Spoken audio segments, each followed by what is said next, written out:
히스패닉 유권자들 중에 대다수가 드래그 퀸, 특히 아이들 놓고 하는 유치원생부터 3학년 정도 10살도 안 된 이런 아이들 데려다 놓고 드래그 퀸 행사를 하는, 공연을 하는 이런 것에 대해서, 그리고 학교에서 교사들이 젠더 이데올로기, 성 이념을 교육하는 부분에 대해서 반대하고 있다라는 여론조사 결과가 나왔는데, 뭐 새로운 것은 아닙니다만 여기 보면은 이제 이런 말이 있죠. Do you believe it is appropriate or inappropriate for teachers to discuss topics such as gender identity and sexual orientation with school children in kindergarten through third grade? 그러니까 유치원에서 3학년 정도까지에 있는 그런 어린 아이들, 학교 어린이들한테 이런 성적인 오리엔테이션, 그다음에 성 정체성, 젠더 아이덴티티, 성 정체성, 이런 것들에 대해서 그런 걸 주제로 다루고 교사들이 이야기하는 것이 적합하냐 부적절하냐, 이렇게 이제 물어본 겁니다. 적합하다라고 대답한 사람이 31%나 됩니다. 왜 이렇게 많은지 모르겠습니다. 부적절하다라고 대답한 사람이 57%. 그러니까 잘 모르겠다도 11%나 됩니다. 누구한테 질문을 했나? 히스패닉 유권자들한테 질문을 한 거다 이거죠. 전국에 있는 히스패닉 유권자들. 그런데 부적절하다가 57%. 이건 절반이 넘는 숫자 아닙니까? 많다는 거고요. 그 다음에 Do you believe it appropriate or inappropriate for drag queens to perform in front of children under 10 years old? 10살 아래에 있는 아이들 앞에서 드래그 퀸 공연, 퍼포먼스를 하는 이것이 적합하냐 부적합하냐? 적합하다가 24%나 나왔습니다. 왜 24%가 나왔을까요? 부적합하다 61%가 나왔습니다. 당연하죠. unsure, 잘 모르겠다가 15%. 드래그 퀸 공연, 이게 이제 논란이 좀 많이 되고 있습니다. 일단은 혹시 모르시는 분들을 위해서 간단하게 그냥 단순하게 설명을 좀 드리자면, 지금 화면에 보시는 이 분은 여자가 아닙니다. 그런데 얼핏 여자처럼 하고 있죠. 이 여성 옷을 입고 여성인 척하고 있는 이 남자 선생님이 여기 앉아 있는 아이들, 그리고 여기 이제 화면에 가렸습니다만 이 뒤에는 학부모들도 있습니다. 이 아이들한테 책을 읽어주는 겁니다. 동화책 같은 거를 읽어주는 이야기입니다. 물론 아이들로 하여금 이 책 읽기, 독서에 좀 더 관심을 갖게 해주기 위한 그런 자극적인 행사 정도로 학부모들은 지금까지 알고 왔었습니다. 그래서 많은 사람들이, 특히 좌파 언론들이, 아니 이거는 그냥 아이들한테 독서를 좀 장려해주고 책 읽는 것에 흥미를 더해주기 위해서 선생님들이 수고하고 있는 것 뿐인데 왜 이걸 가지고 문제시하느냐, 이걸 가지고 문제시하는 거는 완전히 우파 꼴통들이다 라고 막 공격들을 했습니다. 그런데 과연 그 말로 다 끝날 것인가 이제 생각을 해보자라는 것이죠. 만약에 예전처럼 이런 그 젠더 문제, 성 정체성 문제가 초등학교까지 내려오지 않은 상황에서 드래그 퀸을 하는 것과 지금 아이들한테도 야, 네가 남자인지 여자인지 헷갈리지, 초등학교 2학년인데도 불구하고 트랜스젠더 클럽이 만들어지는 이러한 상황에 있는 이런 현실 속에서 드래그 퀸을 하는 것과 과연 같으냐라는 생각을 저희가 할 수밖에 없는 겁니다. 드래그 퀸이 과거에는 그냥 자연스럽게 재미있는 것으로 그냥 인식이 됐었습니다. 그래서 뭐 5만 군데에서 드래그 퀸 축제도 하고 뭐 페스티벌도 하고 뭐 행사를 다양하게 하고요. 물론 이게 이제 좀 더 노골적이고 과격한 표현들이 나오고 성적으로 이렇게 좀 더 노골화되어 있는 것들은 공연장에서 뭐 공연을 한다거나 이런 식으로 성인들을 대상으로 하는 형태가 또 따로 있습니다만은, 아이들을 상대로 해서 교사들이 하는 거는 그렇게 노골적이거나 성적이지는 않았습니다. 여태까지는.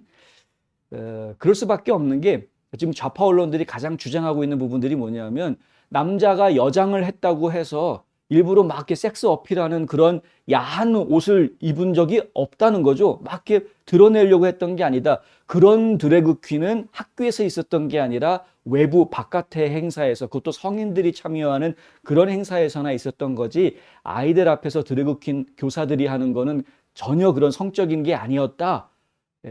이렇게 주장을 합니다.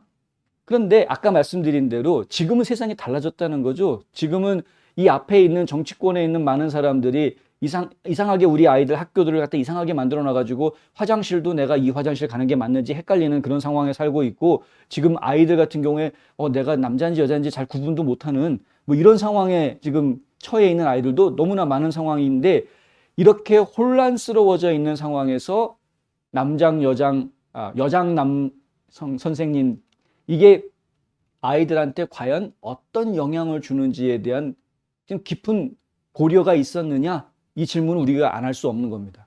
이러한 것들을 그냥 재밌네라고 뒤에서 쳐다보는 학부모들은 도대체 무슨 생각을 하고 있는 건지 저는 혼란스러울 수밖에 없는 거죠. 예전에는 뭐 몰랐으니까, 그런 문제가 큰 문제가 아니었으니까 근데 지금은 얘기가 다르다라는 이야기입니다. 근데 여기에서 지금 보여주고 있는 책들이나 뭐 내용들이 하필이면 이제 LGBTQ를 강력하게 옹호하고 일부러 LGBTQ 캐릭터를 막 집어넣으려고 하는 그런 디즈니 같은 이야기들이 여기에 소개가 자주 된다는 것도 문제입니다. 그러면은 아이들은 기본적으로 자연스럽게 성은 세 가지 성이 있다라고 생각합니다. 남자와 여자와 남자도 아니고 여자도 아닌 거, X. 성별에 M, 남자, F, 여자, X. 이 세 가지를 생각을 하면서 큽니다. 지금 우리 아이들이, 이 꼬맹이들이. 이거를 어떻게 해야 되냐는 거죠. 정말 골치 아픕니다. 그러니까 이런 골치 아픈 상황이 벌어지고 있는 시대에 살면서 드래그 퀸 계속 해야 되겠는가라는 회의가 드는 건 분명합니다. 재미있는 거는 이번 여론조사에서 따져보았더니 미국에서 태어나고 자란 히스패닉보다 미국 밖에서 태어나서 미국에 들어온 히스패닉 유권자들이, 유권자라는 이야기는 이미 미국에서 정착하고 시민권을 부여받았다라는 뜻이죠.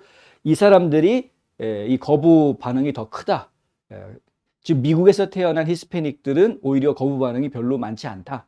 왜냐하면 그들은 벌써 학교 다니면서부터 이러한 것들을 문화적으로 경험을 하면서 자랐기 때문에 이것을 어떤 정치적인 이슈라든가 아니면은 사회를 잘못된 방향으로 이끌어가는 정책가들의 선전 전략에 의해서 이러한 문제가 벌어지고 있다라는 인식이 없이 그냥 하나의 문화로 받아들이고 있기 때문에 이런 겁니다. 하긴 뭐 저도 한국에서 태어나서 미국에 왔으니까 그러니까 뭐 한국적인 사고방식이 바닥에 깔려 있어서 이런지 모르겠습니다. 그리고 뭐 저희가 학교 다닐 때는 국민윤리 수업이 있었으니까, 그러니까 윤리적인 것, 그러니까 인간이 인간답게 사는 것이 무엇인지를 생각하는 이런 수업 시간이 있었기 때문에 뭐 공중 도덕이 무엇인지, 에틱스가 무엇인지 이런 것들을 생각하고 배우면서 자란 세대니까 그러한 수업이 없는 세대하고는 좀 생각이 다를 수도 있습니다. 그런데 아무리 미국에서 자유롭게 이것을 하나의 문화로 섭렵하면서 성장을 했다고 하더라도 이러한 것들이 결국은 그 바탕으로 들어가면은 이 미국 사회를, 우리 인간들을 전혀 엉뚱한 방향, 잘못된 방향으로 이끌어가고 있었다라는 것을 요즘 우리가 각성하고 있기 때문에, 발견하고 있기 때문에, 그렇다면 이제 바로 잡아야 되는 거 아니냐라는 이야기를 할 때가 됐다라는 이야기이죠. 그리고 사실 이번 중간선거에서 레드 웨이브가 불 수밖에 없었던 가장 큰 역할을 한 곳이 바로 히스패닉 유권자들입니다. 히스패닉 유권자들이 보니까 이들의 문화 중심은 가족인데, 가족을 굉장히 중요하게 생각하는 그러한 풍토를 가지고 있는데, 그런데 지금 학교에서 가르쳐지고 있는 교육이라든가 여러 가지 행태들이 이 가족의 중요함을 점차 희석시키고 깨버리는, 기본적으로 남녀의 관계, 이 부부의 관계, 가족에서 가장 중요한 첫 출발점이 부부 아닙니까? 이 부부의 관계에서부터, 남녀의 관계부터 이걸 깨버리니까 이렇게 했다가는 우리 인류가 멸망한다라는 위기의식들을 느끼는 거죠. 히스패닉 유권자들은 그걸 지금 강하게 느낍니다. 훨씬 더 몇 대가 같은 집에서 같이 사는 그런 전통적인 가족 문화를 가지고 있는 커뮤니티이기 때문에, 그러니까 결국에는 히스패닉이 지금 미국이 잘못된 방향으로 가고 있고 그 중심에는 이러한 성정체성 문제뿐만이 아니라 이것이 결국은 가족을 해치는 것이다 라는 위기의식이 늘어나면서 결국에 지금 이제 레드 웨이브의 가장 큰 역할을 하고 있다. 흑인 유권자들은 아직까지도 8대2 정도로 민주당을 더 선호하는, 아주 명확하게 민주당을 선호하는 모습을 보여주고 있습니다. 물론 공화당을 지지하고 목소리를 높이는 흑인 유권자들도 많이 있습니다만은 하지만 8대2 정도 규모는 돼 보인다. 전체적으로 보았을 때는. 그런데 지금 히스패닉 유권자 같은 경우에는 과거에는 한 뭐 6대4, 7대3, 6대4 정도로 민주당 지지가 많았던 것이 사실이었는데 지금은 올해 지금 저희가 보고 있는 거는 전부 다 이 사람들이 보수 쪽으로 다 옮겨오고 있는 것을 보고 있는 것이죠. 지금 공화당을 지지하는 히스패닉 유권자 수가 훨씬 더 늘어나는 것을 보고 있습니다. 지금 거의 뭐 절반 가까이 된 것 같습니다. 이제 반반 정도다 히스패닉은. 이렇게 지금 보이는 상황이고요. 에이시안 유권자들도 마찬가지입니다. 에이시안 유권자들도 과거에는 민주당 지지하는 사람들이 좀 많아 보였던 게 사실입니다. 왜냐하면 이민자들을 이해해주는 입장이다 보니까 이민자들한테는 민주당이 좀 더 잘해줬었지 뭐 이런 생각을 가졌던 것이었는데 그런데 실제로 지금 나중에 시간이 지나놓고 바이든을 대통령을 세워놓고 보니까 이게 아니었다라는 걸 이제 알게 된 것이죠. 이거는 이민자의 문제가 아니었구나. 미국이 제대로 되는 게 더 급선무였구나. 이민자 챙겨주다가 미국 망하면 무슨 소용입니까? 그러니까 미국이 제대로 돼놓고 나서 이민자를 챙겨줘야 되는 거 아닙니까? 순서상으로 보면 이민자가 소홀히 해도 된다는 얘기를 하는 게 전혀 아니고요. 중요한데 그런데 그 질서를 잡으려면은 앞뒤 순서가 있어야 되겠다라는 것이죠. 그걸 지금 깨닫는 분들이 지금 많아지고 있습니다. 그리고 지금 민주당이 예전의 민주당이 아니다라는 이야기를 계속 드리고 있죠. 예전의 민주당 아닙니다. 이제는 약자를 보호하는 그런 정말 진보주의자들이 내세웠던 그런 대의명분을 가지고 움직이는 그런 민주당이 아닙니다. 지금은 오히려 지들 배불리는 민주당, 아주 그냥 뭐 땡땡땡 거리면서 자기네 배불리고 내부자 거래해가지고 주식 거래나 하고 돈이나 벌고 뭐 이런 사람들이고요. 특수계층, 예전에 공화당이 뭐 군수업체들이라든가 이런 뭐 석유산업이라든가 이런 특수계 업종들과 결탁돼 있다라고 비판을 받았었던 것처럼 지금은 또 그렇지 않습니다만 어쨌든 예전에 공화당이 그랬다라고 비판을 받았던 것처럼 지금 민주당은 뭐 특수 노조, 특별한 노조, 그다음에 특별한 LGBTQ 집단들 뭐 이러한 단체들하고 지금 이제 또 학교 교사 노조하고도 아주 밀접하죠. 이렇게 특수 단체들과 결탁되어져서 지금 사회를 그들이 원하는 방향으로 이끌어가려고 하는 그런 모습들을 지금 보여주고 있습니다. 이거는 전반적인 노동자, 농민, 일반 서민, 뭐 직장 생활하는 직장인들 이런 일반 서민들을 도와주기 위한 그런 움직임하고는 얘기가 좀 다른 차원의 이야기입니다. 그러니까 깨어나야 되는 것이고요. 그래서 지금 많은 분들이 사실 깨어나고 있는 중에 있습니다. 그동안에는 이제 뭐 민권, 인권 그러면은 무조건 민주당 쪽이다라고 생각했던 분들이 이게 아니다.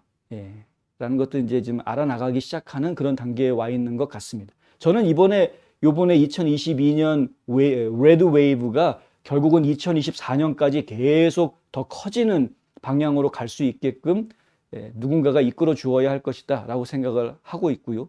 지난번에도 말씀드렸지만 이번 중간 선거에서 공화당이 뭐 슈퍼 머저리티가 될 수 있는 게 아니기 때문에 지금 이제 슈퍼 머저리티로 가기 위해서는 요번에 스텝스톤 딱 찍고 징검다리처럼 한 발 찍어서 다수당으로 만들어 놓고 2024년에 슈퍼 머저리티로 가는 방향으로 지금 몰아붙여 가야 하기 때문에 지금 강력한 리더십이 지금 필요한 상황이죠. 제가 볼 때는 뭐 도널드 제이 트럼프 충분히 그런 역할을 해줄 수 있는 인물이라고 생각을 하기는 합니다만은 어쨌든 그런 상황으로 가야 되는 것이고요. 그렇게 해서 지금 보수당이 슈퍼 머저리티가 되어 주어야 지금 잘못된 방향으로 가는 사회주의 공산주의 쪽으로 잘못된 방향으로 흘러가던 미국의 방향을 다시 바로 세울 수 있는 상황이 전개될 수 있고요. 망가진 이민법 이거 바로 잡으려면 어느 쪽이 됐든 무조건 슈퍼 머저리티가 탄생을 해야 그래야 이민법을 바로 잡을 수 있습니다.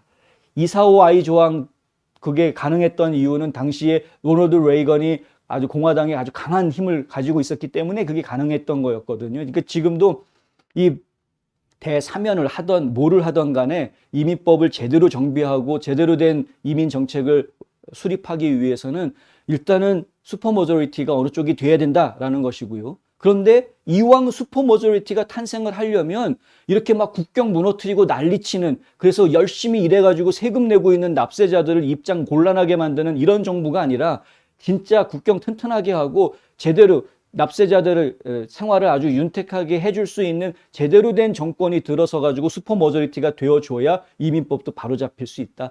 이제 이렇게 저희는 이제 목소리를 높이고 있는 중이고요. 어떻게 될지는 두고 봐야 되겠습니다. 히스패닉계에서는 성적 지향과 성 이데올로기와 같은 사회적 이슈를 포함한 주요 문화적 이슈에 대해서 보수주의자들과 더 동조하는 것처럼 보인다라고 이 WPA 인텔리전스는 이야기하고 있습니다. 언론에서는 Don't Say Gay Bill이라고 불렀던 플로리다주의 부모 교육 교리 권리장전, 이 부모들이 학교 교육에 참여할 수 있게 해주는 이 권리장전, 이 부분이 히스패닉 사회에서 굉장히 넓게 호의적인 반응을 불러일으키고 있는 것으로 지금 그렇게 보고 있습니다. 결국 론 드산티스가 전국적으로 인기를 끌 수 있는 이유도 전국에 있는 히스패닉 커뮤니티들이 거기에 지금 반응해주고 있기 때문이다. 이렇게 지금 보여지고 있고요. 드산티스가 지금 이제 트럼프의 버금가는 차세대 리더로 인정받고 있다라는 것이 이런 현재 지금 보수주의자들 공화당 입장에서는 그나마 매우 다행스러운 상황이다. 이렇게 말씀드릴 수 있겠습니다.